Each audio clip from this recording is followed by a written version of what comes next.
ताज्या बातम्यांसाठी ABP माझाला subscribe करा आणि बेल आयकॉन प्रेस करा। नाशिकमध्ये कोरोनाच्या पार्श्वभूमीवर यंदाच्या दिवाळीत कंटेनमेंट झोन, शांतता क्षेत्र आणि सार्वजनिक ठिकाणी फटाके फोडण्यावर बंदी घालण्याचा निर्णय घेण्यात आलाय।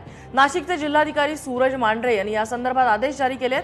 10 नोव्हेंबरच्या रात्री 12 वाजल्यापासून पुढील सूचना मिळेपर्यंत हे आदेश लागू राहतील।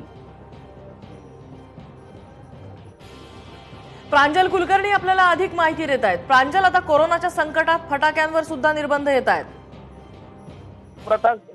काल नाशिकच्या जिल्हाधिकारी कार्यालयामध्ये एक बैठक घेण्यात आली होती। यामध्ये आगामी दिवाळी आणि जिल्ह्यात नियंत्रणात असलेला कोरोनाचा संसर्ग यावरती चर्चा करण्यात आली आणि यामध्ये हा निर्णय घेण्यात आलेला आहे।